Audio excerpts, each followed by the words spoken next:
Video உங்களுக்கு பிடிச்சிருந்தால் like பண்ணுங்கள், ஷேர் பண்ணுங்கள் மற்றும் சப்ஸ்கிரைப் பண்ணுங்கள். வாங்க வீடியோக்குள்ளே போகலாம். ஸோ இன்றைக்கான வீடியோவில் நாம் என்ன பார்க்க போகிறோம், சிம்பிளாக ஒரு பீட்ஸ் வந்து நார்மல் நீடில் எப்படி போடலான்றதை பற்றி தான் வந்து பார்க்க போகிறோம். ஸோ இப்போ பார்த்தீங்கன்னா இந்த வீடியோவில் நான் ஏற்கனவே பார்த்தீங்கன்னா செயின் ஸ்டிச் 2 போட்டுட்டேன் அண்ட் சுகர் பீட்ஸ் வச்சு நான் போட்டுட்டேன். ஓகேவா? ஸோ பார்த்தீங்கனாலே தெரியும். ஸோ நெக்ஸ்ட்டு நம்ம என்ன பண்ணுறோன்னா, நார்மல் நீடில் வந்து நம்ம சில்க் த்ரெட் கூட வந்து நம்ம கோர்த்துடலாம் அந்த நீடில். ஸோ நெக்ஸ்ட் என்ன பண்ணுறோம், நான் வந்து ஆன்டிக் பீடு ஒரு 2 வச்சு இதை வந்து க்ளோஸ் பண்ணுறேன். ஓகேவா? ஸோ அதை வந்து நான் 4th லேயராக போடலான் இருக்கேன். ஸோ இப்போ பார்த்தீங்கன்னா அது நார்மல் நீடில் தான் போடுறேன். ஆரி நீடிலையும் போடலாம், ஆனால் இது நார்மல் நீடில் எப்படி போடலான்றதை பற்றி பார்க்கறதுக்காக தான் இந்த வீடியோ நான் போட்டிருக்கேன். ஓகேவா? ஸோ இப்போ பார்த்தீங்கன்னா சேம் ஆஸ் அ ப்ரொசீஜர் நீங்கள் 2 பீட்ஸாக கூட போடலாம், இல்லை ஒரு பீட்ஸாக போடலாம். அட் தி எண்டு வந்து நீங்கள் கரெக்டாக அதை லாக் கீழே கொண்டு வரும்போது கரெக்டாக பண்ணணும், இல்லைனா வந்து கேப் வந்து தெரியும். இப்போ பாருங்கள், நான் ஃபர்ஸ்ட் 2 வந்து ஒட்டி போட்டிருக்கேன், பக்கத்தில் போட்ட 3 வந்து நான் தூரமாக போட்டிருக்கேன். ஸோ உங்களுக்கு பார்த்தீங்கனாலே அந்த கேப் வந்து தெரியும். ஸோ இதை எப்படி அவாய்ட் பண்ணலாம் அப்படின்னு பார்த்தீங்கன்னா, எல்லா பீட்ஸுக்கும் நடுவில் வந்து லாக் பண்ணணும். லெஃப்ட் டு ரைட் மேல் பக்கமாக ஒரு நூல் அந்த ஊசி எடுத்து ரைட் சைடாக வச்சு கீழே திரும்பி இழுத்திங்கன்னா கொஞ்சம் அந்த கிரிப்னஸில் லாக் ஆகி பக்கத்தில் பீட்ஸ் ஒட்டுற மாதிரி வந்துடும்.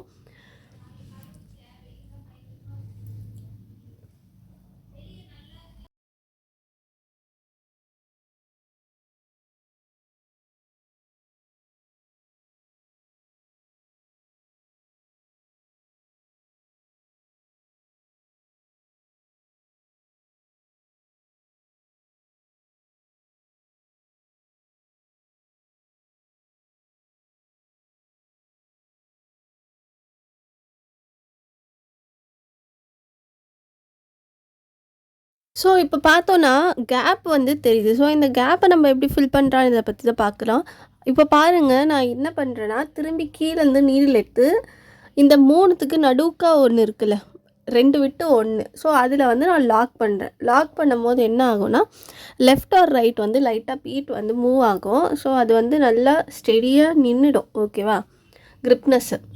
ஸோ இப்போ பாருங்கள், லெஃப்ட் சைடில் வந்து கேப் இருந்துச்சு. இப்போது இது நான் பண்ணதால் வந்து கேப் வந்து க்ளோஸ் ஆகிடுச்சு. நீங்கள் பார்த்தீங்கனாலே உங்களுக்கு நல்லா கிளியராக தெரியும். நீங்கள் ரிவைண்ட் பண்ணி பாருங்கள். ஸோ உங்களுக்கு கிளியராக வந்து புரியும் கான்செப்ட் என்னன்ட்டு. ஸோ லெஃப்ட் வந்து எனக்கு ஃபுல்லாகவே அங்கே ஒரு பீட்ஸுக்கு பக்கத்தில் ஒரு காலி மாதிரி இருந்துச்சு. அதனால நான் இங்கே லாக் பண்ணும்போது அந்த பீட் அந்த பக்கமாக நகர்ந்து அது வந்து செட் ஆகிடுச்சு, கேப்பே இல்லாமல். இது வந்து இது மாதிரி கேப்பை மூடுறதுக்காகவும் நம்ம இது மாதிரி யூஸ் பண்ணலாம். ஆஸ் வெல் அஸ் வந்து நம்ம எதுக்கு வந்து நம்ம யூஸ் பண்ணலான்னா, இந்த பீட்ஸ் வந்து இப்போ ஒன்று நான் வந்து பிச்சுக்கிட்டாலோ இல்லை வந்து அது அகந்து வந்துட்டாலோ இன்னொன்று கூடவே வரக்கூடாதுன்னு நினச்சிங்கன்னா, நீங்கள் இது மாதிரி சிங்கிளாக வந்து ஒன்றுத்துக்கு லாக் பண்ணிங்கன்னா வந்து அது அகந்து வராது. ஸோ அந்த பர்பஸ்க்காகவும் நீங்கள் வந்து இது மாதிரி சிங்கிள் லாக் போடலாம்.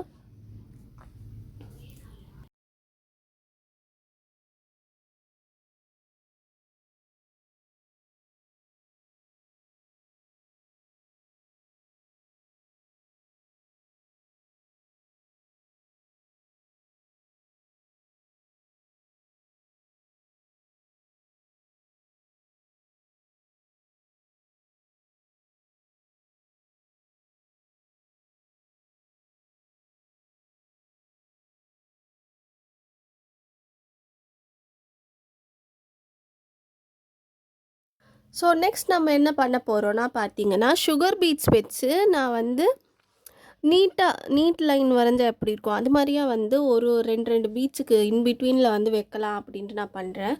ஸோ இப்போ பாருங்கள், கீழேருந்து லூப் எடுத்துட்டோம். இது வந்து நார்மல் நீடில் கிடையாது, இது ஆரி நீடில் தான் நான் பண்ணுறேன். எடுத்துகிட்டு ஒரு 3 சுகர் பீட்ஸ் மட்டும் நான் போட்டுட்டு லாக் பண்ணிடுறேன். ஓகேவா?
இந்த வீடியோ நான் எதுக்கு மெயினாக போட்டிருக்கேன்னு பார்த்தீங்கன்னா, நார்மல் நீடில்ல நம்ம எப்படி வந்து ஒரு பீட்ஸை வந்து லோட் பண்ணலாம், as well as இப்போ கேப் வந்து ரொம்ப தெரியுதுன்னா அதை எப்படி வந்து நம்ம க்ளோஸ் பண்ணலான்றதுக்காகவும் போட்டேன். as well as சிங்கிள் பீடுக்கு லாக்கும் பண்ணால் அதுக்கு என்ன பெனிஃபிட்ன்றது கொடுக்கறதுக்காக தான் நான் இது வந்து போட்டிருக்கேன்.